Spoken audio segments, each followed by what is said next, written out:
Om Ajnanaatimirandasya Jnananjana Shalakaya Chakshurunmilitam Yena Tasmai Shri Gurave Namaha. Shri Chaitanya Manobhistam Stapitam Yena Bhutale Swayam Rupa Kada Mahyam Tadati Swapadantikam Vanchakalpatarubhyascha Kripa Sindhubhya Evacha Patitanam Pavanebhyo Vaishnavebhyo Namo Namaha. Jaya Shri Krishna Chaitanya Prabhu Nityananda Shri Advaita Gadadhar Shivasadi Gaura Bhakta Vrinda. Hare Krishna Krishna Krishna Hare Hare Hare Rama Rama Rama Hare Hare.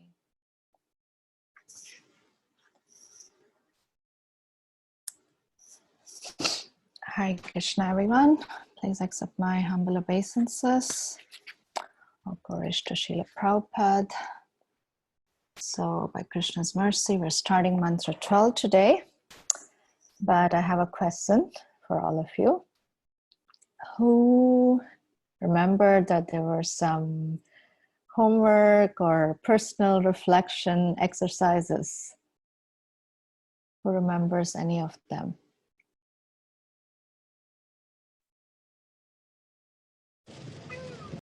Remembers any of them?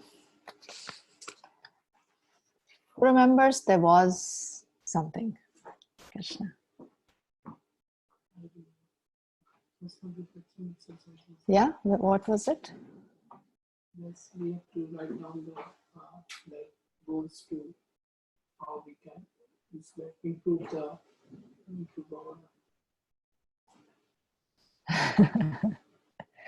All right, who remembers something? Okay, let me just make it a little easy for you. Who can tell me what are some extremes of avidya and avidya, within our society or our life, or, we might have seen with our friends or something. What are some examples other than what we discussed in the class? What are some extremes? Some further thought? Anybody invested over the whole week? Nobody invested some further thought?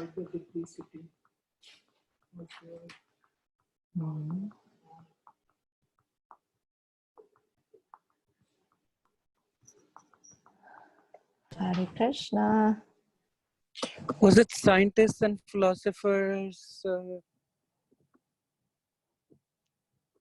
Was it scientists and philosophers? What do you mean? You're asking me a question, or are you telling me the answer? I somewhat vaguely remember those two that we had discussed about, but I don't remember that. I'm asking something that we didn't discuss, because this is something you all were supposed to discuss within your groups or personally reflect. This is about dangers of just knowing the spiritual things and not knowing enough of material things. So that's what I'm asking. What are some examples of those extremes of vidya or avidya? What are some examples?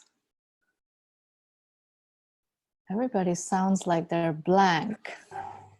So we cannot do this, because this is not like a regular Bhagavatam class or something. This is a study class. So you have to read your mantras or purports before you come. You have to do your homework. You should do your personal reflection exercises, because otherwise, if you're hoping to get everything just from the class and then only hear class and go back home and forget all about it, then, I won't say don't do it, but you're not going to get a lot from it, So sorry to be putting the hat of a teacher today, but as a teacher, I have to be a little strict sometimes, because otherwise students are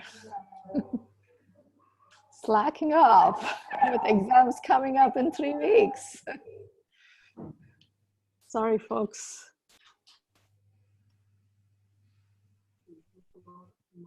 So nobody did it. Nobody did the exam, or nobody did the homework. Okay, you're not hearing my question. What is my question? What are some examples of some other extremes we can see in our society in the name of Vidya or Avidya? Do you think a highly educated person saying there's no God is an extreme example of Extreme example was the last week, like so much fake educations and all, but our spiritual knowledge is zero. It's not like as so that's like we go for medical or higher education, we learn so many things in education, but it's like spiritual things we don't have. Okay, so Sakshi Gopal Prabhu here is saying that we have so much material education but no spiritual education. Okay, what category would that come under? Basically avidya? Avidya. Okay. Okay. And To on extend that further, another example could be that, you know, we do so much service, but no study. What is that? That's also avidya, in a way, right? So much service or work, we can say. Because if we do so much service that we have no time for our sadhana, then, you know, no good. Or vice versa too. Sometimes people do so much study that they do no service. So that can come another category of so-called vidya. So if you have this vidya, studying so much, but that study is not translating into any practical service, then no good, right?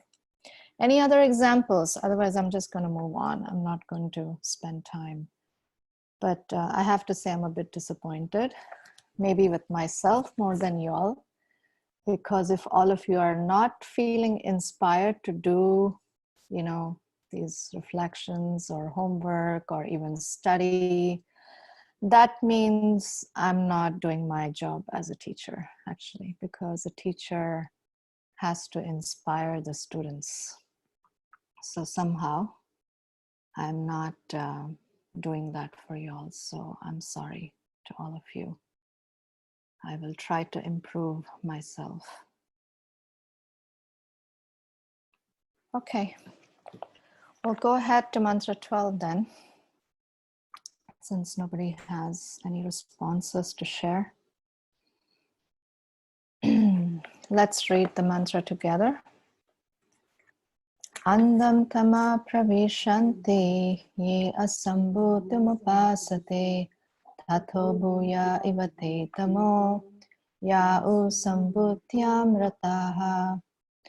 Those who are engaged in the worship of demigods enter into the darkest region of ignorance, and still more so do the worshippers of the impersonal absolute. So, ISOPANISAD, Isha means the Lord, ISOPANISAD really wants us to capture the proper conception of this Isha. So it described who is this Isha, starting from the invocation, right? This Isha is complete whole, all emanations coming from him are complete. And each of these complete units, you know, they have, of course, the material world itself is complete, but the living entities are also complete in the sense that they have the complete facility to realize the complete whole. And in so many ways, it's been trying to describe the Isha as the supreme proprietor and controller and owner of everything, as his qualities were described. He's been described as a person, right? He's not impersonal. Yes, he has the impersonal feature too, but he's actually a person. He has qualities. And we discussed about how or ISOPANISAD taught us what is the process of seeing him, how do we cultivate that vision, from where do we learn this knowledge, right? And in the last set of verses, 9, 10, 11, can somebody at least tell me what are the essences of verses 9, 10, 11? What did we learn? Knowledge. What knowledge? Service. No, Same. essences. Essences means not details. Essences means essences, right?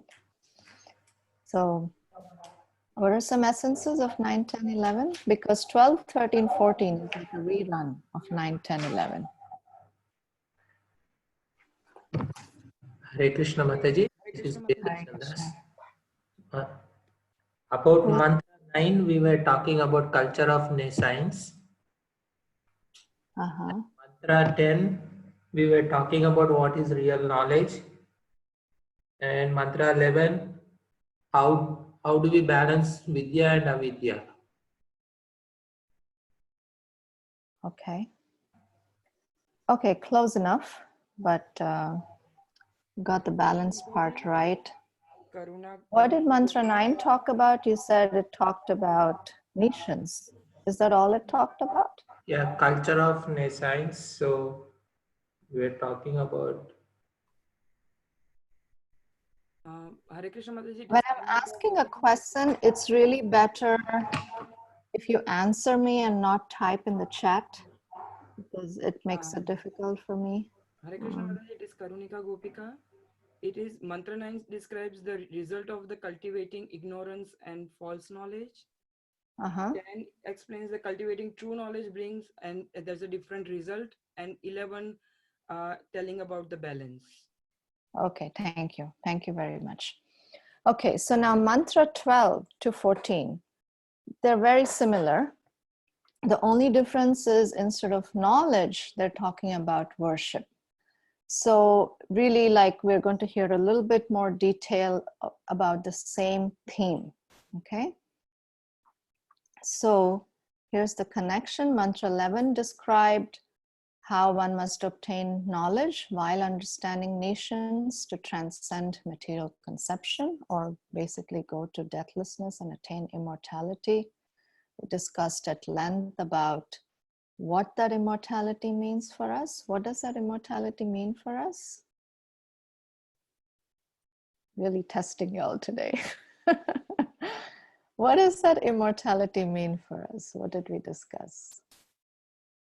If you had done all your homework and everything, you would have read the verse again and you would definitely know it. So this is telling me that all of you are not putting some necessary work. Now all the festivals are over, everything is over, you know, so you should really be reading, because we're going pretty slow. To read these 3 mantras or 2 mantras in a week, it takes only about half an hour to 40 minutes. So you can take 15 to 20 minutes one day and 15 to 20 minutes another day. If you can't take out half an hour in one day.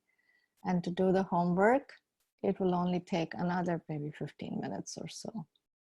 So we should really be able to take out at least another hour or hour and a half per week, you know, to really make full use of doing this Bhakti Shastri. And again, please forgive me if I'm, you know, getting a bit heavy, or it's only for your benefit, because you know what starts happening. I've done this, I've given this course a few times before. What starts happening is 2 days before the exam, I start getting a whole bunch of emails saying, I'm not prepared. Oh, this happened. Oh, that happened. Can I do it after 1 week? Can I do it after 2 weeks? You know, and it happens every single time. And no matter how much time I may give, because we're giving like 10 days to prepare just for the exam, even if I could give a month to prepare for the exam, the same thing happens. I've tried everything possible. So it's not a question of not having time. It's a question of how we're prioritizing our life and how important this study is for us, really. So please take it a little bit more seriously for your own good. I'm having a fantastic time preparing for ISOPANISAD each week. I've never been as inspired as I have been, this time. I'm getting so much more. I spend much more than an hour each week. I spend a few hours even. I read, I think about them, I invest time in preparing the PowerPoints, and, sometimes I may hear some other classes. So I'm definitely spending much more time than that. So I hope you can also. All right. So mantra 12 describes the two kinds of people who cannot do this, as well as their fate. So the main theme is that the demigod worshippers with their tiny brain power and the unintelligent impersonalists, they cannot understand the truth or absolute truth. So there's two words used here, just like we had avidya and vidya in the previous three verses. We have two words here, sambuti and asambuti. So let's just quickly discuss these words a little bit. Sambuti means absolute. And absolute means that completely independent of everything else. At all times, in all circumstances, in all places, absolute is not dependent on any other situation or any other person outside of himself. So that is complete independence. And he is also the source of all powers. Asambuti, and of course we know that Krishna is the only person who's completely independent of everything else. And then there is the relative, or the asambuti, means that these individuals are dependent on something else.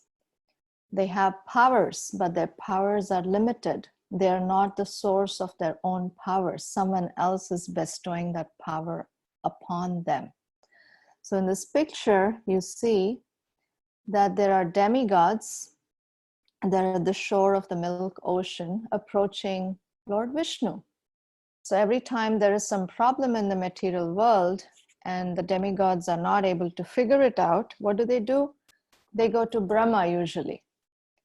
And many problems Brahma can solve. But if Brahma cannot solve some problem, then he says, let's go, to Vishnu, to the shore of milk ocean. So you see, even Brahma, who's the topmost demigod, he is the king of all demigods, the chief demigod. Even he's dependent on someone else. He's dependent on Krishna, right? So this is the meaning of these two words. But in this verse, the way the word sambuti and asambuti is used, and in the next verse, as in the previous three verses, vidya and avidya had different meanings, right? In mantra 9, in mantra 10, in mantra 11, if you still remember. In that same way, these words will have different meanings in each of these three verses, 12, 13, and 14. Okay? So in mantra 12, asambuti is referring to basically demigods. Okay? Or the worship of demigods, you can say. And sambuti, in the word for word, you can see sambhutyam. It's translated as in the absolute. But in the translation, Prabhupada translates it as impersonal absolute. So here it's referring to the impersonal feature of the absolute in this verse. Okay? So in general, there are, different objects of worship and different types of worship. But very broadly, we can categorize them into four. So there's worship of the absolute truth. There's worship of the impersonal feature of the absolute truth. There's worship of demigods. And then there's maybe worship of powerful human beings. And there could be other things, but in general, we can fit all of them into these 4 categories, right? But these 4 basically will fit into the few classes of people that we discussed in the previous verses. So one is, of course, devotees. Devotees, whom do they worship? They worship the absolute truth, number 1. The sense gratifiers. Who were the sense gratifiers? If you remember still the name from text 9, who were they? They were either the simple fools or mudas. They were just materialists. They were ignorant. They just wanted to enjoy their senses. Or they were also the Vedavada Rathas, right? Who know something about the Vedas, but really all they're doing it for is to get some, their sense gratification needs met, right? So these sense gratifiers, they will worship number 3 or 4, either the demigods or sometimes powerful human beings. And then you have the mental speculators. They will usually worship the impersonal feature of the Lord. So very clearly, Ishopanishad wants to teach us the difference between absolute and relative, and what are the different types of these relative worship.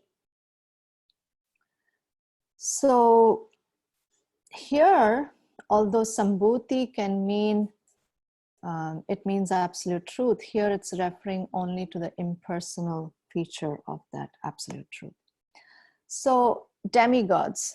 So those who are from India, all of you know who are the demigods, right? They are the Devatas. Somebody's asking, Sambuti is referring to the impersonal aspect of absolute in this verse. But Sambuti basically refers to absolute truth. And absolute truth means he has 3 features: the Bhagavan, Paramatma, and Brahman, right? We discussed that before. So all 3 can mean Sambuti, but in this verse, it's only referring to Brahman. That's the way the verse has been constructed. That's the meaning of Sambuti here. So the demigods, they are, okay, got it, thank you, all right. The demigods, they're invested with powers by Krishna to control and regulate the created universe. So demigods, in simple words, they are basically the admin gods, yeah? So Prabhupada would often give the example of just like our government, you may have a president, right? And then there's so many departments, so many different ministers. There's a finance minister, and there's an agriculture minister, and there's, whatever, so many kinds of ministers. So the demigods, they are basically like these different ministers. They have power, just like the ministers have power, but a minister cannot pass a bill, just by himself. He needs the president's approval for the, bill to pass, right? So similarly, the demigods have powers. They have powers to administer and control their limited area of, whatever they're in charge of. So that's why we have how many demigods? 33 million demigods, yes? So this is because we have such a mixed group, so I needed to speak a little bit about the background of demigods. So demigod worshippers, please hang on if you have questions. I'll pause after the mantra is over, okay? So let's keep going right now. So demigod worshippers, what are some of their characteristics? Yes? So one thing good is that they accept a superior authority. So in this verse, we are being told that demigod worshippers go to the darkest region. Yes? But we want to look at demigod worshippers as a whole, okay? And why do they go to the darkest region? What is the mentality of these demigod worshippers, right? So demigod worshippers, they accept a superior authority, which is a good thing. They also accept regulation.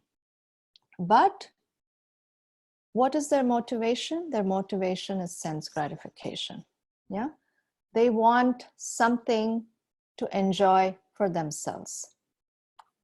But the good thing, these people are in one sense better than hardcore materialists who don't accept any superior authority. Because why?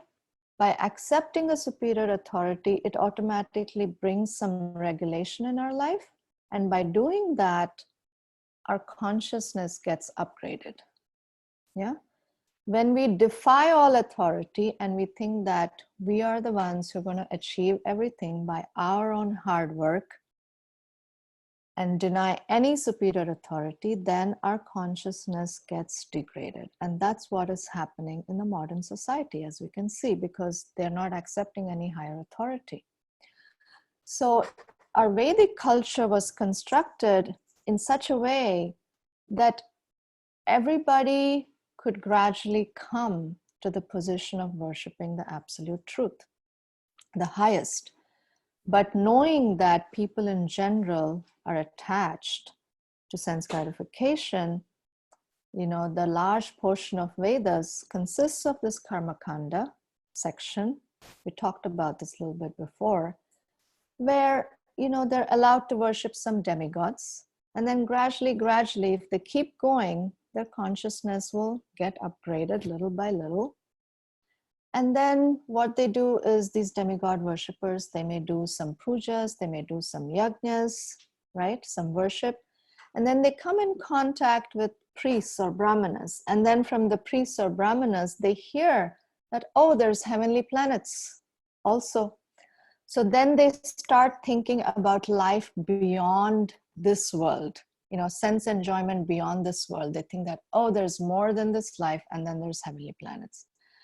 And by continuing to associate like that, then they actually come to understand eventually that there's something, there's a transcendental goal also. So in that sense, it's better than nothing at all. But yet, it's not very good, demigod worship. That's what this verse is telling us. Why? Because their intelligence is very small or meager. In Bhagavad-Gita, Krishna says, Alpa Medasham. Alpa means like really little, like next to zero. Very little, meager. Why meager? Because one thing is, when you're focused on just getting your sense objects, what happens is our intelligence becomes very small, right? Just like you've seen kids sometimes, they want something, they want it, and they want it now. And they're so fixated on that, that no reasoning works. The intelligence is shut off, right? So our intelligence also, we could give many examples of this. I mean, an extreme example of this is like rape or something like that. The person is so fixated on getting enjoyment this way that all his intelligence is lost. He cannot even consider anymore that this person is a human being. He simply sees that person as an object, you know.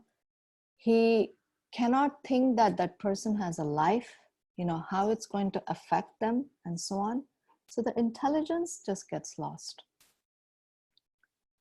And another reason small intelligence is because they just want temporary relief of temporary problems. And they also want only temporary things, and they will go to temporary planets, you know, after all this pujas and whatever that they do. So just like if I were to say, Ashok Prabhu, I'm going to give you an apartment and you can have it for 7 days, okay? And you can do whatever you want with it. You can, you know, renovate it, decorate it, you can get what you want, but after 7 days, or even if I were to say after 1 month, you have to give it back. How motivated are you going to be to invest in it, right? unless you really want to serve me or something, you know, like you're my good friend and you want to do something good for me. You're not going to be interested in, you know, doing anything much there because, you know, it's temporary. So demigod worshippers are like that. They're just looking for some temporary benefits. And where do they go? They go to temporary planets. And these temporary planets, what is their nature? They're in the material world, so they remain in darkness. Yes? So this example of coconut is given. How anybody who's read will know. There is an example of a coconut analogy here. Right? Coconut is covered by a shell and half filled with water, Prabhupada writes. And since its covering is airtight, the darkness within is dense, right? So similarly, the material world, it's covered. How is it covered? Here's a picture, a nice picture. Probably y'all can't see it unless you zoom it. But basically, this is the shape of the universe in the shape of an egg. And it's the material energy. And it's covered, each universe is covered by many layers. Layers of water, air, fire, sky, ego, mahatattva. And each layer is 10 times thicker than the previous layer. So over here, it says the first layer is 4 million miles thick. Then there's 40 million miles, and it goes on like that. So our universe, it has many, many coverings, right? And therefore, we need the sun and the moon to actually illuminate it, right? Otherwise, you know, there's no light possible. So in that sense, it's all darkness. That's all there is. It's all darkness in this universe. So what it's meaning to say is that the demigod worshippers, they are just going to stay in this dark material universe. This is not, you know, anything spiritual. You know, it's full of light. But material world, by nature, it's darkness because there's nations here. Right? Prabhupada would often say the whole atmosphere, especially in Kali Yuga, is surcharged with nations. So, therefore, what does ISOPANISAD want us to do? It's telling us the problems of life cannot be solved simply by going to the moon or other higher planets. Don't bother. It's all temporary. Try to go to a permanent higher destination. Don't stay within this dark material universe, even if it is the heavenly planets. What's the point? They're going to be destroyed, right? Every night of Brahma, almost all the heavenly planets, they're also destroyed, right? Of course, we're going to look at in the next verse how long the day of Brahma is and how long the night of Brahma is. So it seems like, what's wrong? It's a long time, right? But even if it's a long time, it's still temporary. Why do you want to waste your time, right? So it's telling us, please find a way to get out of here. I was, yeah, there's this story that Prabhupada would like to tell sometimes. There were these coal mine workers, right? Actually, this is a Bible story, I think. And, you know, the whatever you call the person who preaches, right? The pastor or whatever you call them. He was preaching to this person and he was saying, you know, you should really get out of this place, otherwise you'll go to hell. It's a dark place and there's no light and it's miserable. No sun comes there and so on. And this person raises his hand and he says, well, that sounds like my workplace. You know, I work in a coal mine. So, you know, what's, that's how it is. It's dark and it's moist and it's hot and, you know, all that. And so then he thinks, how should I motivate these people? And then he says, but you know, there's going to be no newspaper there. Then he thinks, oh, then I should seriously think about it. The one that Prabhupada would like to tell is, he was talking to this drunkard and he was saying that one person was talking to a drunkard and he was saying that, you're drinking so much, you're going to go to hell. And then he says, but my father used to drink. He says, yeah, he must have gone to hell too. And my brother drinks, and my sister drinks, and my mother drinks, and my uncle drinks, and my auntie drinks. Yeah, they'll all go to hell. So then, then the person says, well, then I don't mind going to hell because my whole family is there. It's all good, So we shouldn't be like that, but really want to get out of this place. So what does Krishna say about demigod worship in Bhagavad-Gita? It's very consistent, the message of Bhagavad-Gita and the message of ISOPANISAD. In the beginning, in the 3rd chapter, Krishna says that, you've been given this place, the Lord has blessed this place, He's created this whole place. Do these yajnas or sacrifices for demigods, and then you can have a happy life here. And after this life, then you'll have a better chance, to go to a higher place afterwards. But then in the 7th chapter, he says that don't do that because that's foolish. He says demigod worship is foolish. And then in the 9th chapter, he says those who worship demigods, indirectly they're worshiping me, but they're actually doing this in the wrong way, completely wrong way. So come to the right way, right? So the message of ISOPANISAD and Bhagavad-Gita is very consistent. So that was Asambuti. Then Sambuti in this verse is referring to worshippers of impersonal Brahman. So here's a masterpiece of a purport here. Very nice.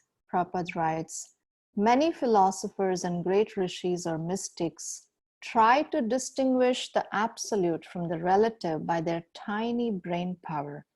This can only help them reach the negative conception of the absolute without realizing any positive trace of the absolute.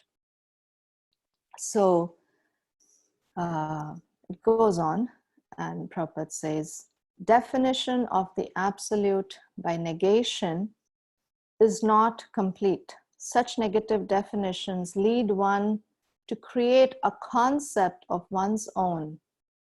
Thus, one imagines that the absolute must be formless and without qualities. Such negative qualities are simply the reversals of relative material qualities and are therefore also relative. It's a pact. It's just like such a concise way Prabhupada is explaining something very complex actually. So basically the process of the impersonalists or the mental speculators is that they try to figure out who is the absolute or what is the absolute by their mental speculation. So what are they doing? They're using all the relative knowledge, and then they're saying they use this process of what they call neti neti. Neti neti means that, okay, it's not this, it's not that, it's not this, it's not that, it's not this, it's not that, right? So you may be able to say, by using this process, you may be able to come to the conclusion of what all the absolute is not, right? But by using that relative process, we can never get to the positive conception of the Lord. Because by just reversing the negative relative concept, you don't arrive at a positive absolute conception, right? Just like even those who study like metaphysics or something, right? They have come to the point of understanding that there is something beyond matter. And they call it, what do they call it? They call it antimatter. Yeah. But antimatter, that means they're just trying to make it like this is opposite of matter. It doesn't have qualities like matter or material energy. But by just saying antimatter, they're not able to understand, what is the spiritual substance, because spiritual substance can never be understood by our mental speculation. So therefore, what do they come? The maximum conclusion they can come to is that the absolute truth is formless, because they see that, we have form, and form means we are limited. And so absolute has to be unlimited, so he must be formless. But we already, in invocation itself, we discussed that point, that if the absolute is formless, that means he's incomplete in some way. How can his emanations have form and he doesn't have form? That means he's lacking in something, right? So you understand, this is very, very important. Such an easy way to address the impersonalists. And also, yeah, the second part here, the demigod worshippers also sometimes they may have some impersonal conception about the absolute that is being said here. This is a very famous verse from the 10th canto. Ye anya arvindaksha vimuktamaninas tvayasta bhavat avishuddha buddhaya aruhya krishnena param padam tata patanta do nadrita yusmadangraya. So this verse is basically saying about something about the impersonalists. Even they may go, even they may have this complete realization, about the impersonal, but still they will fall down. Patanti ado. They will fall down. Why? Because they have avishuddha buddhaya. Buddhaya means intelligence. Avishuddha means impure. So their intelligence is very impure. In other places, they've been called as abuddhaya, meaning they have no intelligence, or they're unintelligent, basically. Why not intelligent? Because they have no regard for Krishna's lotus feet. They have no understanding whatsoever about Krishna or the form of Krishna. So as long as we have absolutely no connection or understanding about the Supreme, then our intelligence can never be purified. We will remain unintelligent no matter how much capacity we can speculate. We can split the atoms. We can count maybe all the atoms, but still, we cannot really attain God, or we cannot really attain any sense of God realization. Yeah. So they will fall down. So in this verse, Prabhupada also says something very interesting, that the impersonalists encourage atheism. Wow, it's already 7:45. I have to go faster. But so much to say. How do the impersonalists encourage atheism? What is it that they're doing? So one thing is that they deny the very form of the Lord. So Prabhupada talks about a few of those things right here.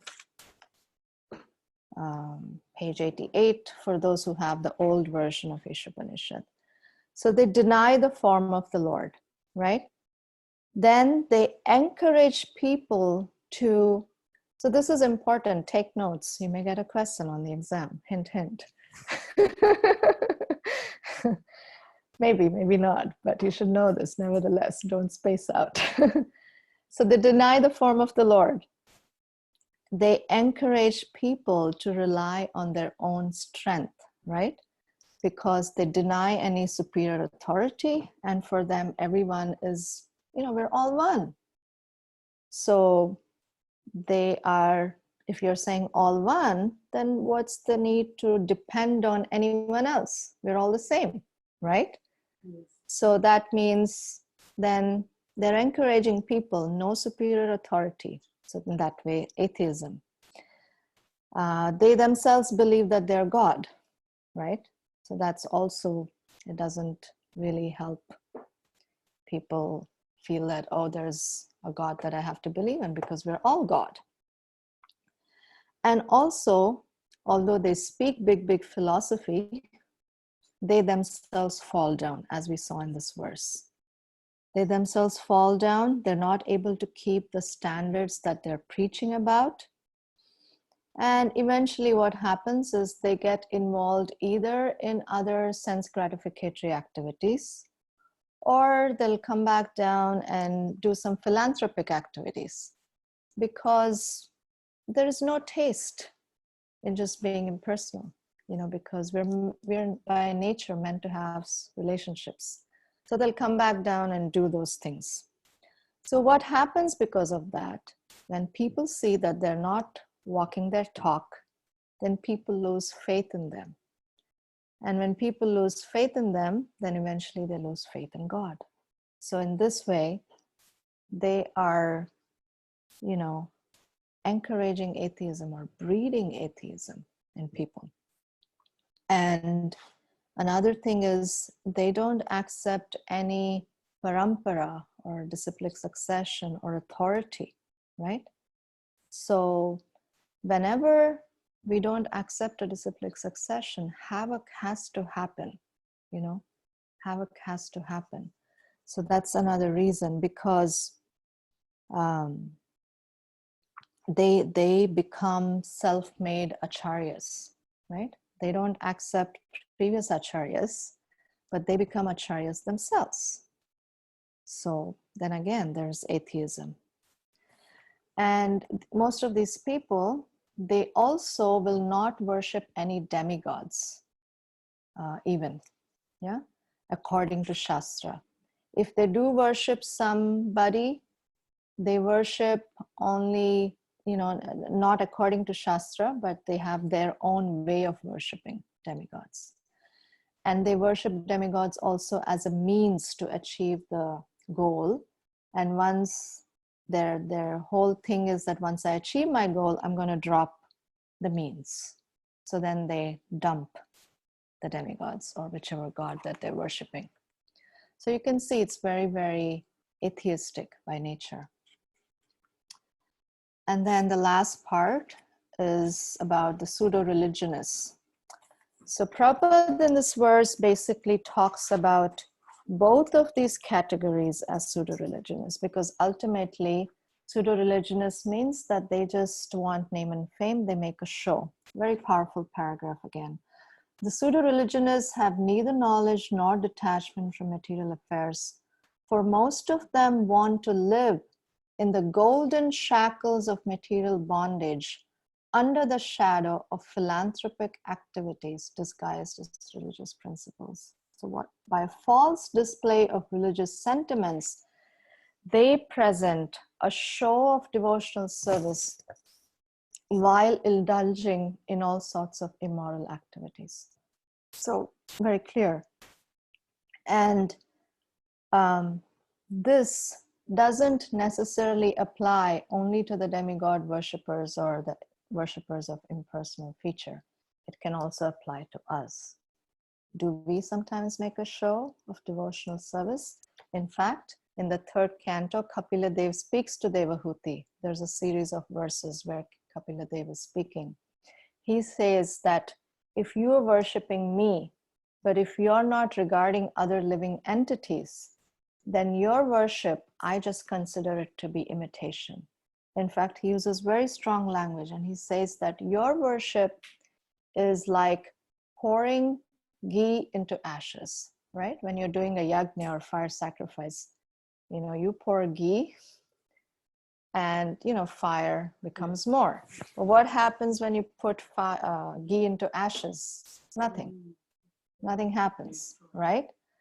So Kapila Dev says that if you're going to do devotional service just for show, and you're not able to see, connection of other living entities with me, then, it's useless. He says, very useless. So this is something for us to think about ourselves. And finally, Prabhupada talks about how to know Krishna. How to know Krishna, he says in 3 places: surrendering unto him, then by devotional service, which is the only method, and then another place he says, the principles of knowledge and detachment gained from serving the Lord. So what is very clear from this is that our process, once again in each Upanishad, we are hearing that the process of knowing Krishna is a descending process, right? It's not ascending. It has to come, knowledge has to come through disciplic succession, and we have to have the mode of service. Yes? And this knowledge, this detachment, this bhakti, you know, even a child can do it. Even a child can understand, actually. It's not anything complicated, but what is required is some simplicity of heart, humility of heart, some submission. And then when applied, even a child can get it.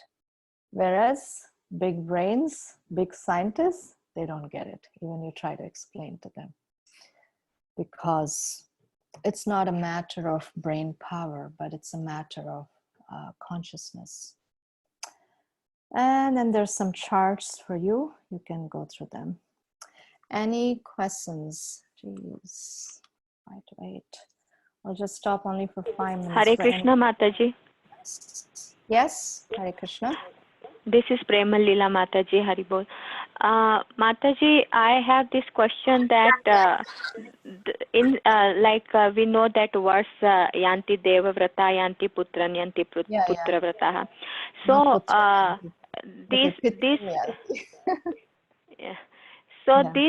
these people who go to higher planets, they have done so much of pious activities. And because of that they go, and the people who live on earth, they are lack in their pious activities. That is why they are in the lower planetary system. So in Swargaloka there are absolutely no opportunity for them to actually worship the absolute truth and go to even higher planets. There is opportunity. There is so much enjoyment. There's so much distraction. So it's not easy, right? And therefore we hear in the Bhagavatam that even demigods, they pray that they may get an opportunity to come in human form of life. Yeah. And we see many of the second generation, third generation devotees that we have in our movement, many of them are demigods actually. It's quite obvious from their qualities, because demigods, you know, they're very artistic, they're very skillful, they have different kinds of perfections in different kinds of arts, you know, dance or, you know, whatever. You can see a lot of these second generation, third generation devotees.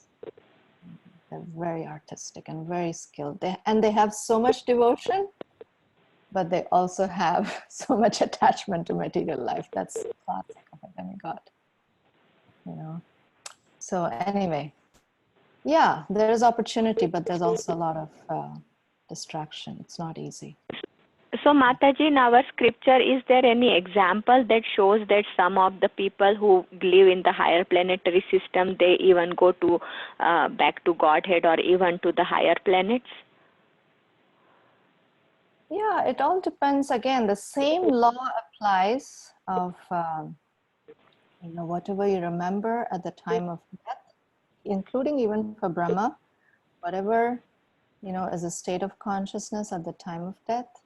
Based on that, you know, you will go back. So, yeah, it's possible. Let's see, there's something in the chat.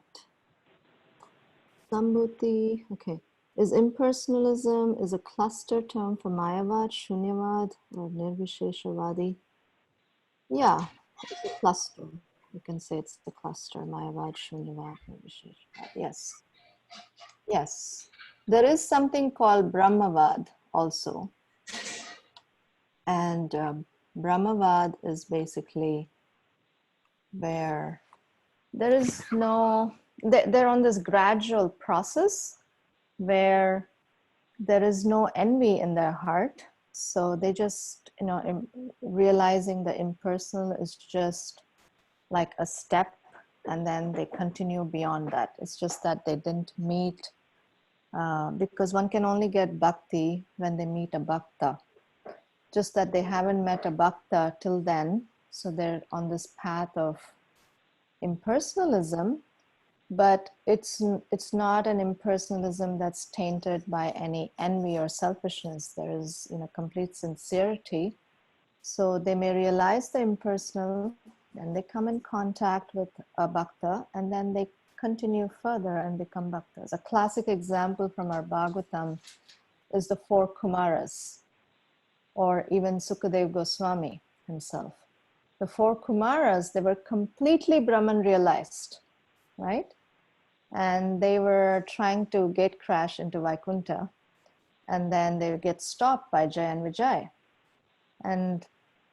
And then, of course, not going to go into the whole story now because we don't have time. But when they smell the tulsi from the lotus feet of Vishnu, just by that, their mind completely changes, and bhakti awakens in their heart. Or in the case of Sukadeva Goswami, he was also Brahman realized completely when he was born. In fact, he didn't want to come out of the womb of his mother for 16 years because he didn't want to get contaminated in this material world. And then he leaves as soon as he was born. But then he hears these couple of verses from the Bhagavatam that Vyasadeva sends his disciples, go chant these verses. He doesn't say go chant these verses. He says, go find my son, actually. And while they were trying to search for the son, they were just chanting verses from the Bhagavatam. And instantly, Sukadeva Goswami gets attracted, and then he becomes a devotee. So there is something called Brahmavadis also. Yeah. All right. Hare Krishna, Mataji. Hare Krishna. Mataji, Yes? I have a question. In the verse, it talks about the demigod worship takes you to the... This is Divyanand Das? Oh, Haribo. Couldn't recognize the voice. Yeah. All right. So it says that demigod worship takes you to the darkest regions of ignorance. And at the same time, in the scriptures, we hear that if you... And actually, even in the purports of ISOPANISAD, it says that if you worship a demigod, you go to their planet. So how do we reconcile the fact that going to their planet is also darkest region of ignorance? Yeah.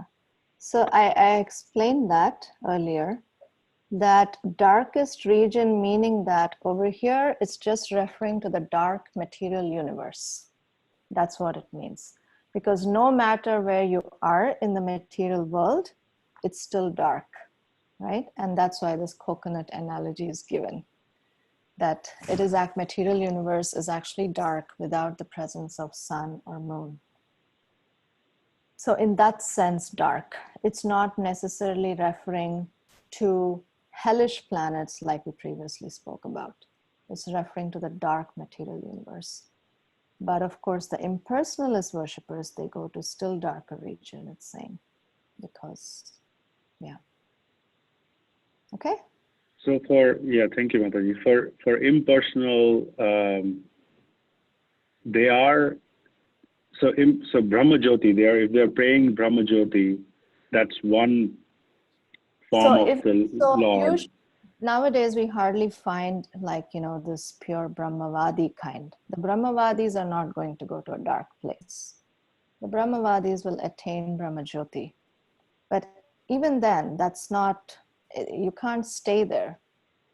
What do you do in Brahma Jyoti? Even if you attain Brahma Jyoti, what do you do? It's basically the soul, the little spark of soul trying to contribute to the light of the Brahma Jyoti. That's all. There's no other activity there. So the soul cannot stay there forever because eventually he will fall down. Patanti ado nadrita yusmadangraya, right? Unless, of course, by some great fortune, if that person is very pure, like we have the example of the Kumaras, you know, they've already attained this perfection of Brahmajyoti, and then they meet a devotee, and then they continue their onward progress.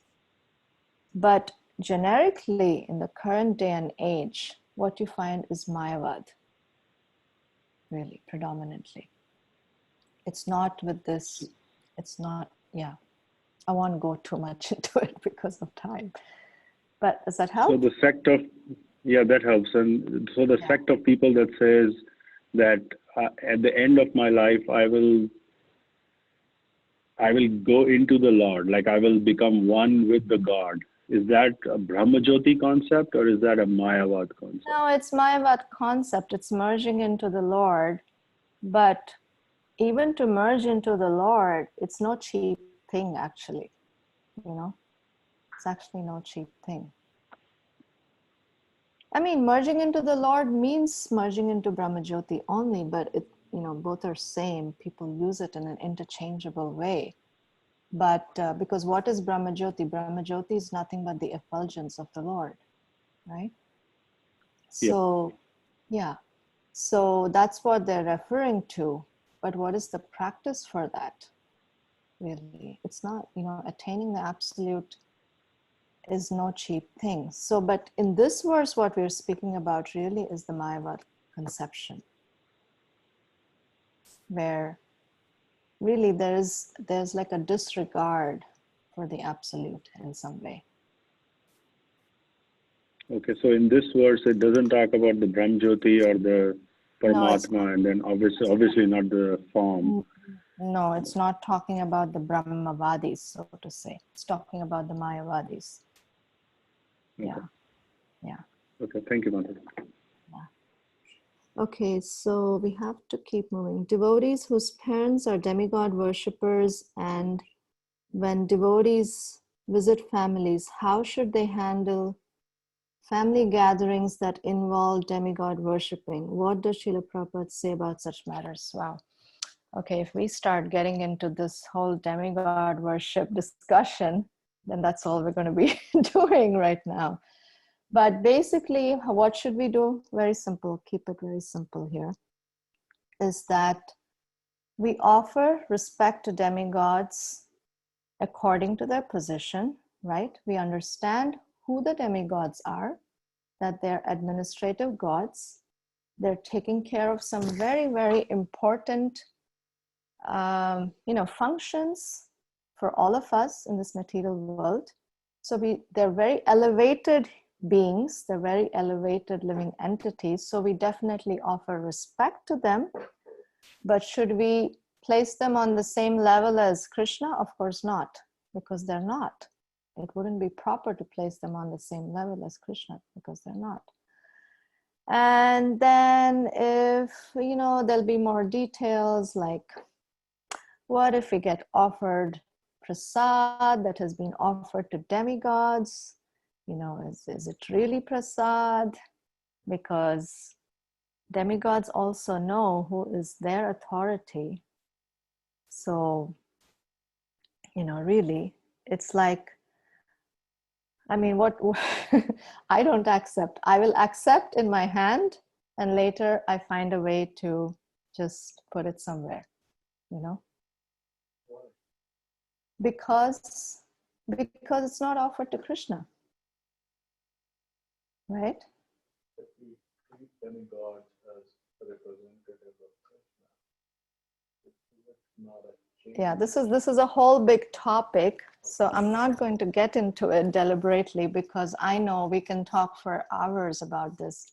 There are answers, but that's not our main topic here. So we have to stay with the thread of ISOPANISAD. Otherwise, we're not going to finish the verses, or we'll have an extra class before exam.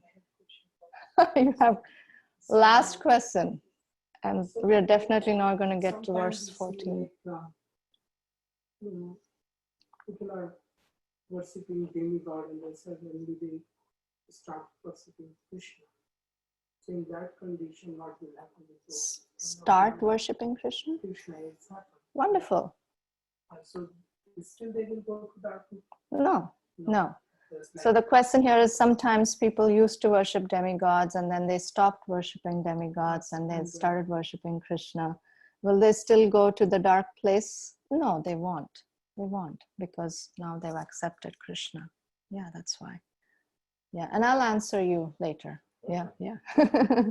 Just have to stick through the, the thread here. So let's move on to mantra 13. Where is it? Oh, where's my mantra 13? Interesting.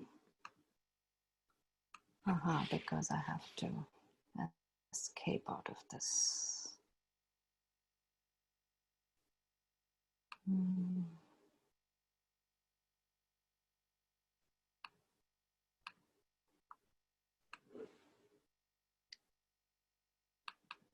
All right. Now, mantra 13. This is going to be very similar to mantra 10. Okay. So you have the sampradayas here, disciplic succession. Yes, which was also the same in mantra 10 about dhira. So mantra 13 explains that another fate awaits those who do worship correctly and are guided by a dhira.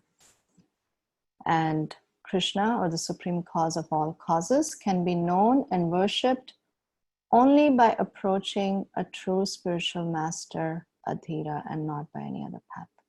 So let's read the verse together.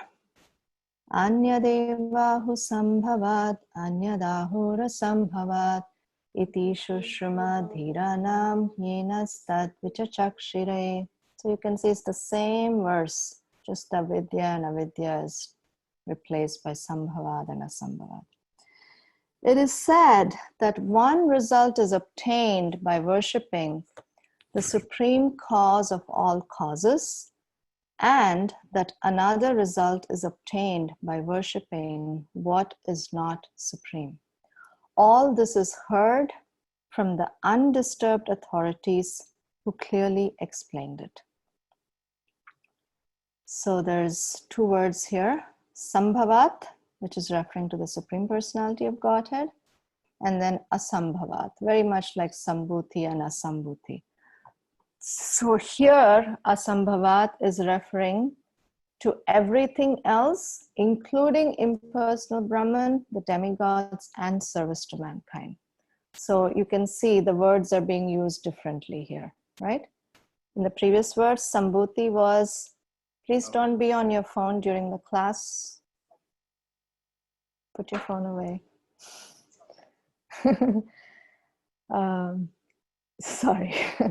So Sambuti in the previous verse was the impersonal feature. Here it's referring to Krishna, the Supreme Personality of Godhead.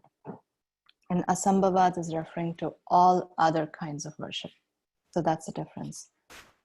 So, and this differentiation between what is supreme and what is not supreme, that is established by a dhira. And Prabhupada translates dhira here as an undisturbed authority. And much of the purport, Prabhupada is talking about the importance of hearing from disciplic succession. So here is the purport in a nutshell. Okay, we're not going to cover all of it, but I encourage all of you to read the purport carefully and find all these sections in the purport. We'll cover some parts. So from whom to know, the process of correctly worshipping Supreme, that's from Adhira. But why not worshipping anyone? Result of this wrong worship, what then is the correct worship? What about social service? Examples of correct worship, proof of correct worship. What is the logic of this worship? Who refuses this worship? How then should we correctly worship Krishna, and benefits and perfection of correct worship? So we'll cover a few things that are important. Not that others are not important, but more easy to understand. So ISOPANISAD, in Sri ISOPANISAD, it is verified that different results are obtained by different modes of worship.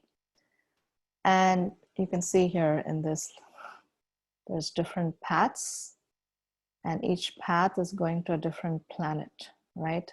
Each planet has its own orbit, but you can think of it also a path to each of these planets. Each planet has its own path. What is the analogy Prabhupada gives here? The picture gives it away. Somebody drew this. If you're on a train to yeah, if you buy a ticket to Calcutta, you cannot go to Mumbai, right?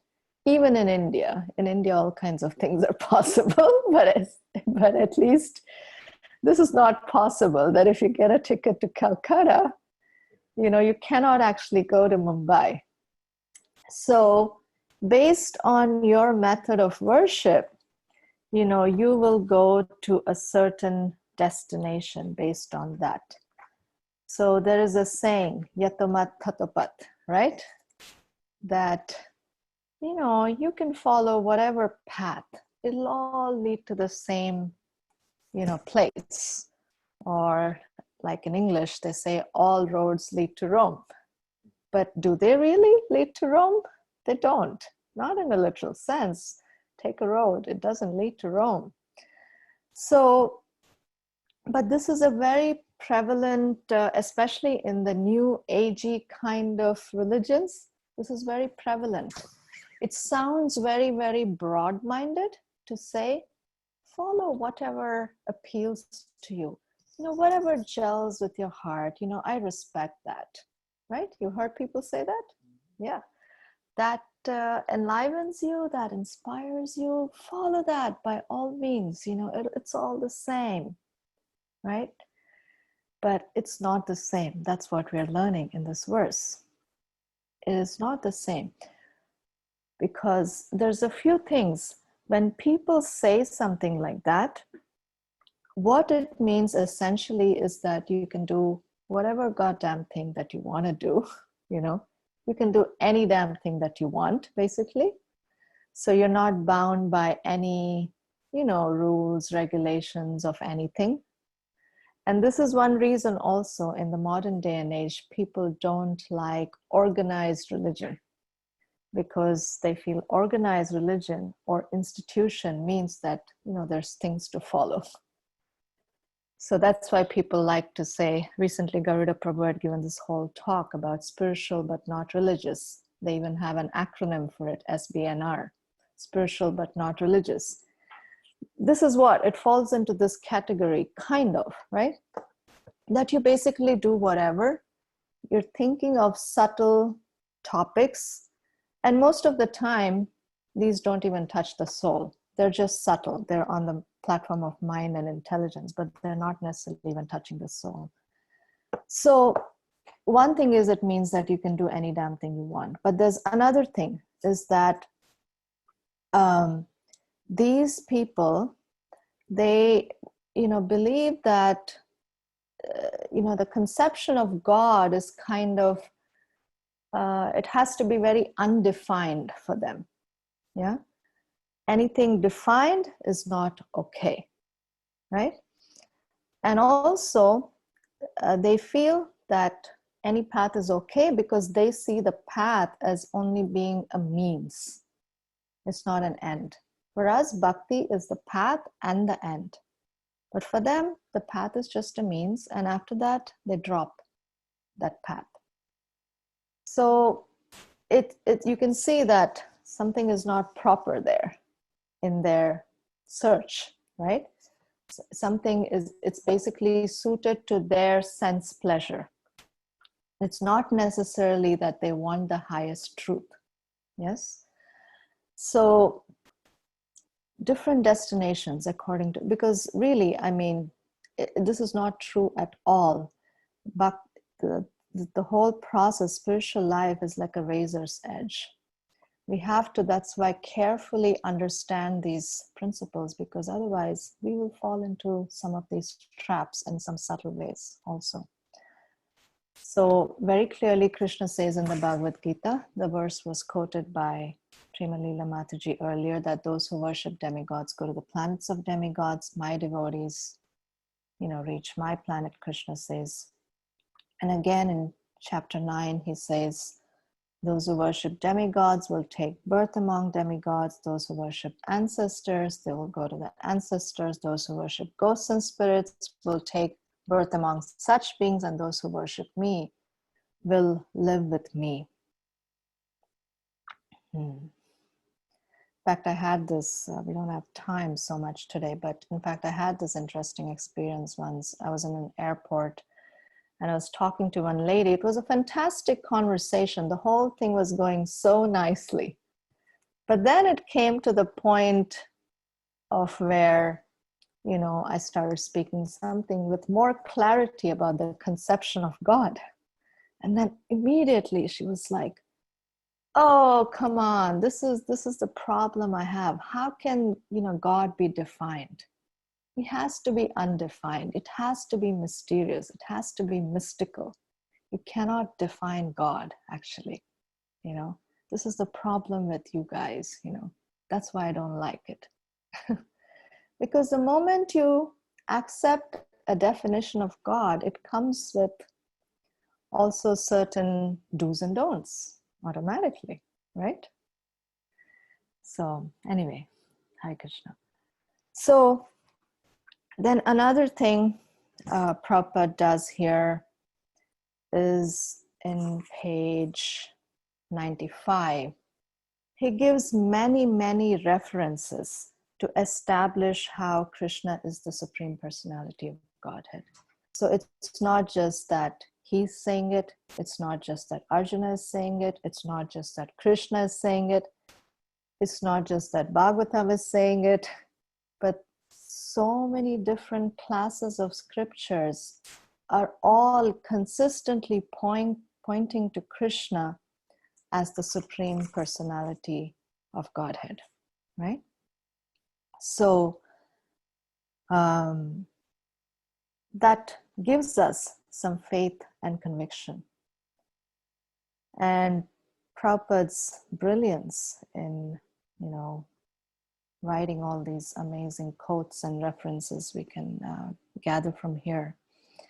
And then Prabhupada writes, right after that section, he writes, the conviction that Krishna is all in all is established when one hears the transcendental message from the undisturbed Acharya with faith and love. So all these different references we heard, it's basically knowledge that has been acquired through a dhira. Whenever a dhira speaks, an undisturbed Acharya speaks, the message will be very consistent. You will not get different messages. The message will be very consistent. So here, to get to that point, Prabhupada is saying, the conviction that Krishna is all in all is established when we hear from this undisturbed Acharya with faith and love. But when Prabhupada is speaking about this faith and love, we're not speaking about blind faith over here, really. We're not speaking about blind faith. We're speaking about faith that is based on knowledge, right? It's not that we don't use, anyway, we spoke about this before, so I won't go into it again. But, we use our pratyaksha, we use our sense perception, and we use our intelligence hypothesis to understand how Shabda Praman is true, right? How Shastra is true. And in fact, if it is blind faith, then it can very much lead to fanaticism. Blind faith is what leads to fanaticism oftentimes. And when we don't have proper conviction inside, then somehow we have to put a tough or harsh exterior, right? We see that. Just like there's the example of a turtle or tortoise. Why does tortoise have such a hard shell? Because inside it has no bones. It's very soft all inside. So there's such a hard shell. So in fact, when we don't have proper knowledge, we try to put on a very harsh exterior, and it can lead to fanaticism. So we're not talking about that kind of blind faith or shallow faith, which can lead to fanaticism, but the kind of faith that is really based on knowledge.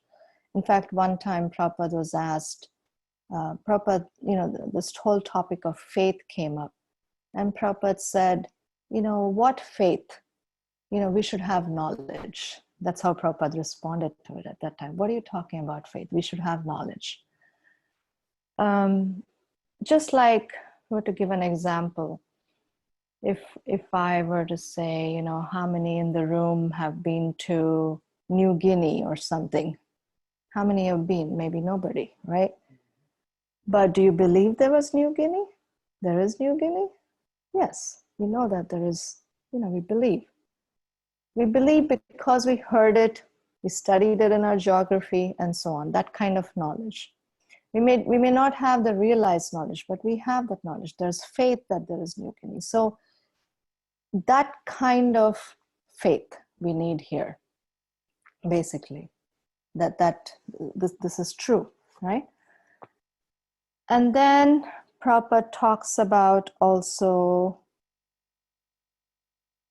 of course, he talks about 9/11 here, that those who are mudas, Bhagavad-Gita 9/11, those who are mudas or fools, they deride the personality of Godhead because they do not have complete knowledge from the undisturbed Acharya. And then he gives the example of Arjuna, right? Arjuna, in the beginning of Bhagavad-Gita, he didn't have this proper knowledge, but then he submitted himself, and then he got knowledge from Krishna, and then he became transformed completely by the end of Bhagavad-Gita. Then Prabhupada talks about watering the root as the source of all germination, right? So, and this will get into the topic also of service to man. Is it service to God? We may go over a few minutes over today. Forgive me. But at least we'll finish mantra 13. It's not going to take too long. So we've heard this example many times, watering the root of the tree. Krishna is the root, right? And by watering the root, the entire tree gets automatically nourished. This is the verse from the Bhagavatam which speaks about this, watering the root, which is often quoted by Prabhupada. So if you water the root, or if you put food in the stomach, automatically the entire body gets nourished. Suppose the leaf were to say, hey, I'm turning a bit yellow. Let me jump off the tree and then attach myself to another place or something like that. It doesn't work. Even if a whole branch is not doing well, it will do better only by staying connected, not by becoming disconnected, right? It is not that if you keep putting water on that branch, it will do better. If it stays connected, in fact, the entire tree tries to help that branch to get nourished better. That's the nature, right? So water the whole root. So service to God is service to all of humanity. So the leaves, the branches, they're like all the living entities.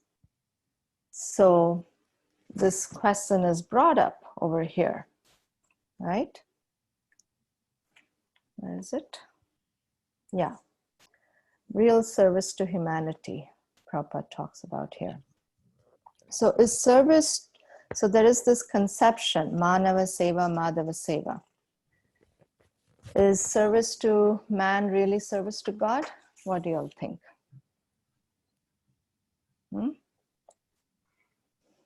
No, because you already heard me say something about it. One time, one person was trying to have an argument with Prabhupada about this. And then Prabhupada said, okay, then, you're very wealthy. So then try to serve humanity. So then he actually thinks that, okay, I will distribute whatever wealth I have to all humanity. So then he says, this is the first share, and he gives 20 cents. So even if you wanted to do good to all humanity, what good does 20 cents do for anybody, really? So, and really also at other times, Prabhupada said, is it actually possible to serve all of humanity? And have you seen that when you try to serve humanity, they ever become satisfied with food, clothing, or shelter, or whatever? Do they become satisfied after a point? And then this person gets it that, no, yeah, it's actually not possible to serve all of humanity. And in the same way, it's not also possible to worship all the demigods. There's 33 million demigods. So it's better to water the root of the tree. So what does this mean practically also? Does this mean then that we should never donate money to the poor, or we should never help anybody? Should we or should we not? Should we only worship God and not help anybody else? Or what should be the proper way of doing it? This is very important to understand, actually. So we should watch out about what is the consciousness with which we are doing it. If I am thinking that I have something more and I am going to help this person on the bodily platform especially, then we will very much get implicated in karma. Okay? It's just like doing a good deed. You get good karma from it, right? But also, it's not that you don't do anything, but how you do it, that is very important. Because if you don't do at all anything, you may become very hard-hearted. And bhakti does not grow when one's heart is hard. So we do not want to become hard-hearted either. So what we need to watch out for really is the reason based on which we are going to do it or not do it. If you're not doing it, we also need to watch out to see if the reason for not giving any charity is that we are attached to our own money. Okay? If that is there, then again, there's bad karma from that. So what's the right way to do it? Is that do it in such a way that this soul somehow or the other can get a little benefit spiritually. So if you give a little something, they may appreciate it. That means they're appreciating a devotee, so they get some sukriti. Or you give them prasadam. That's a good way, right? When we go to holy places, you know, Prabhupada gave us this guideline. If somebody comes after you and pesters you, try not to give to such people. Such people you may give prasadam, but don't give them money, he said, because their attitude is not right. But then he would say that if there are sometimes people, especially at the entrances of temples or something, you know, beggars sit in a line and, you know, they're just doing some chanting themselves or whatever. And, you know, they're to themselves, they're not harassing you in any way. To such people, you may donate. You may give some, offer something. And that's okay, that because they're not demanding. And in that way, we prevent our hearts from getting hard. So also sometimes, you know, like when I'm in Vrindavan and stuff, like there's many like widows and stuff, you know, who are near Radhakund and, you know, and they really like, they don't have much to live with. So it's okay to give something, you know, I'll usually take some change with me and, you know, just make some donation to all of them. A small change. So that's our general guidelines. And we'll get to the last part. And then before that, Prabhupada also talks about then how to correctly worship. And here he talks about how Upanishads indirectly draw our attention to Krishna, but Bhagavad-Gita and Srimad Bhagavatam very directly draw our attention. And then in this last part, Prabhupada very beautifully actually describes all the stages of bhakti. And it's very beautiful because this is Prabhupada's reading of this words or the understanding of sambhava. He takes sambhava all the way to the stage of bhava, literally. Yeah. So very quickly, in that paragraph which starts with the Upanishads indirectly, over there he quotes this famous verse, Shinvatam Svakata Krishna verse from Bhagavatam. And he says that by hearing the activities of the Lord, right, we draw the attention of the Lord, and then the Lord purifies the anarthas within our heart. So that is, we have a little faith, and then we come in the association of devotees, and then we start hearing. Bhajana Kriya means you start performing devotional service. That means you start hearing Bhagavatam. And just by that process of hearing, then the anartha nivritti, there's a spelling mistake here, anartha nivritti happens. Then he says, the Lord's inner direction cleanses the devotee's heart of all contamination produced by the material modes of passion and ignorance. Then, in the last part here, for a devotee, the modes of passion and ignorance are removed by the grace of the Lord. In this way, the devotee becomes situated in the quality of goodness, the sign of a perfect Brahmana. So this is the stage of Nishta. Nishta means that one is very fixed in devotional service.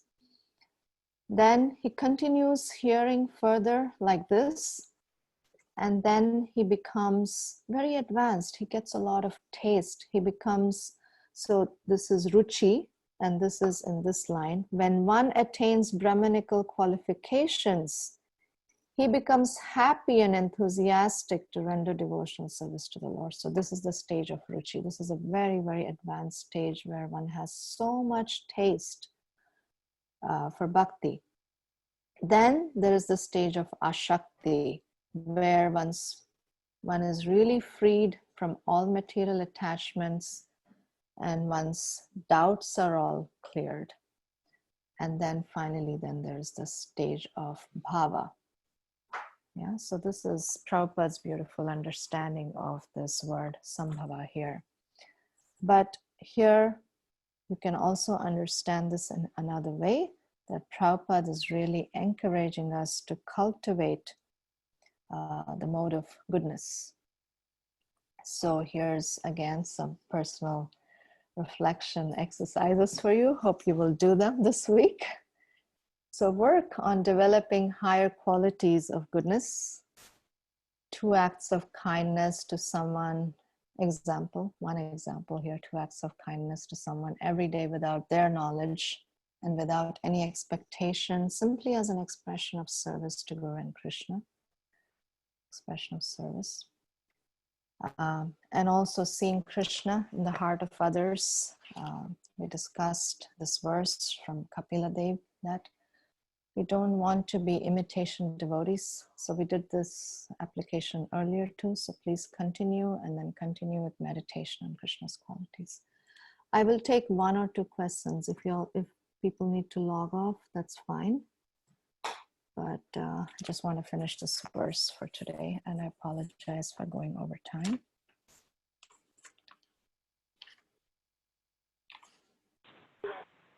Hare Krishna, Mataji. Yes, Prema Lila. Mataji, we can hear like different topics, but if we have really deep interest in certain topics, like some people, they really want to listen to the lectures which are very philosophical, but other people are there, they like to listen about Krishna's story. So are they at both equal levels, or is there is any this is greater and this is not greater, something like that? This is better or the other is not better, it's like that? You mean philosophy about Krishna versus Krishna's pastimes? Basically, yeah, means some people have some interest because their mind works in that way, and some people have interest in Krishna's stories. And it's fine, but it also depends on if they're reading those stories just because they're just stories, just for that reason. because it's some nice story. I mean, still there is no harm because Krishna's stories are all attractive. And by hearing Krishna's stories, they will get purified. And Prabhupada has done such a wonderful job on Krishna book that even if you're just reading stories, he has weaved in such nice philosophy through those stories. You can always get something. So yes, both are good. Both are Krishna Katha. In fact, many people, they like reading stories, but they don't like reading philosophy at all, right? When people come to the second canto of Bhagavatam or something, they just, they're like, oh my God, this is so much philosophy. But actually, when you see all that really in connection to the Lord that you're worshiping, then it becomes so exciting. So exciting. Yeah, but both are equally potent. Equally potent. Yeah. Okay, thank you, Mataji. But of course, we have to say that Krishna's pastimes, personal pastimes, the 10th canto is all attractive. There's nothing more attractive than that, obviously. Hare Krishna, Mataji. Hare Krishna. Hi, this is Raj. I'm sorry I'm asking a question again about demigod worship, if you don't mind. It's a big topic. I was actually thinking maybe we should do a whole class just on demigod worship, you know. No, I have this question for a long time, and this was a topic today, but unfortunately I couldn't ask earlier. So what happens if somebody is not able to give up demigod worship and continue worshipping the demigod as well as Krishna? Well, if they at least keep chanting, and then they keep studying Bhagavatam, then they will slowly understand that.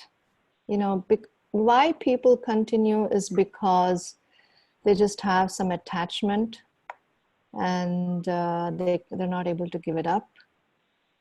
And sometimes people also have fear that, oh, I did this for so long, what will happen if I suddenly stop? Nothing will happen. Demigods only become happy that we have now started worshiping their Lord. So they only become happy. They never become disturbed. In fact, this was illustrated by the whole Govardhan pastime, right? To remove the fear from the hearts of anyone. Yeah. But I'll say one more thing, that there is a proper method of worshiping the demigods. And what is that proper method? It's illustrated in the Bhagavatam by Bharat Maharaj. When we really see that the demigods are the parts and parcels of the Lord and they're the administrative gods, and you're giving them respect only according to their position, then it's okay.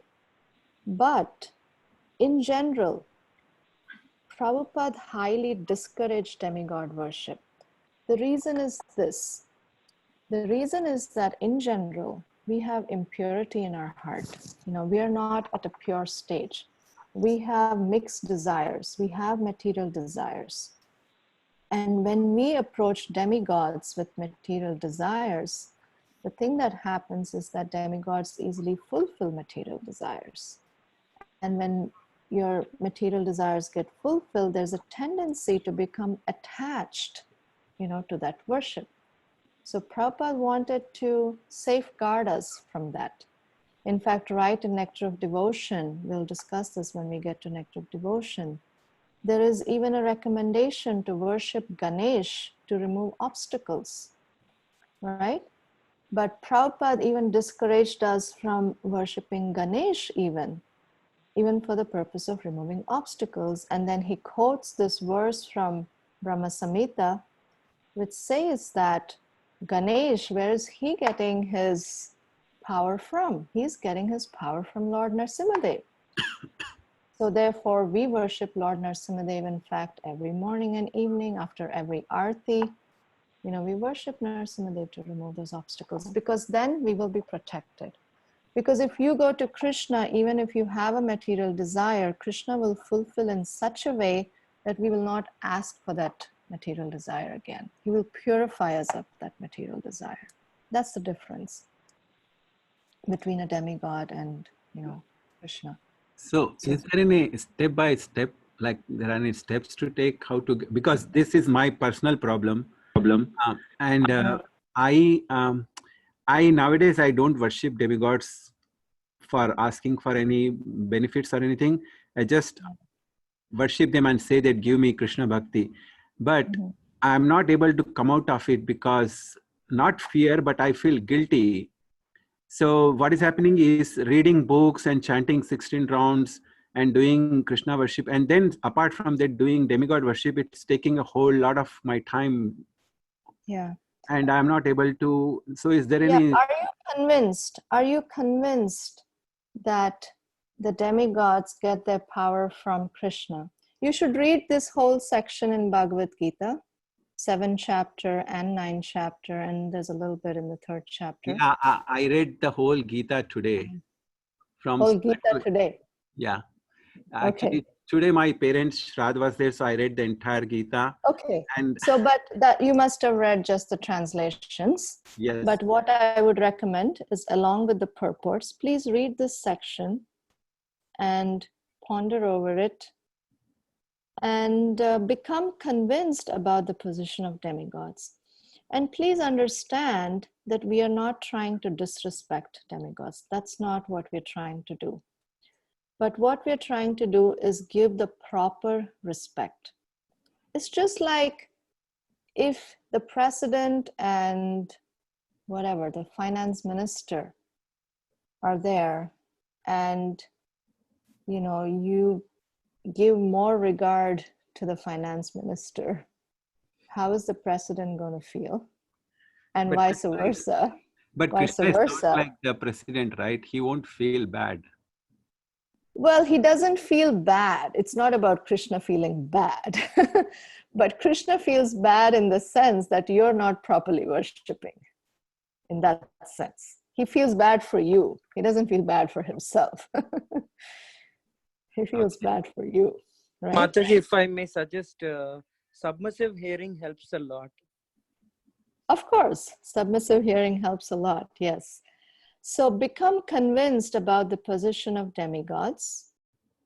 And then what I would recommend is, if you're not ready to remove demigods from your altar right away, what I would recommend is that you have a complete Vaishnava altar where you have Krishna, Narasimhadev, Panchatattva, and the disciplic succession.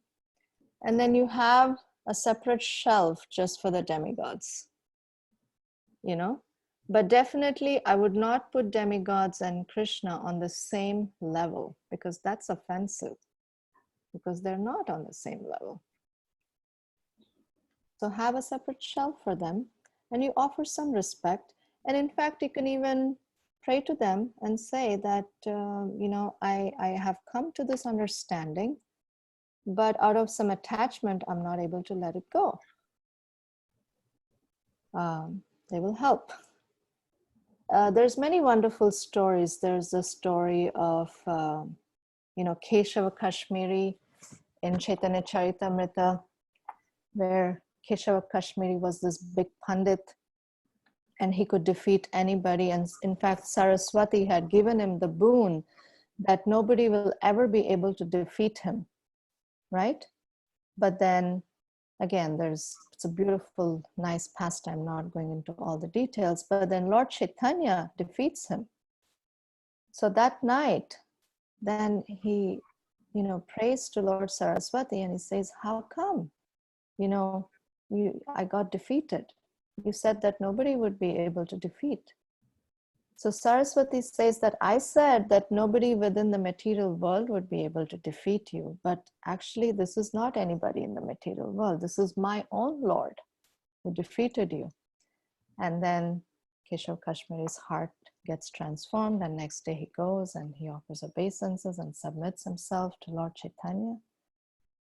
So there's stories like that. There's another story I was thinking of, can't remember. Anyway, it's not coming to me right now. There's another demigod story like that. Anybody remembers? It's just not. Anyway. Yeah, I hope that helps. Yeah, thank you, Mataji. Okay. I think we should stop. It's 8:45. Thank you all very, very much. So somehow we'll have to finish 3 verses next week.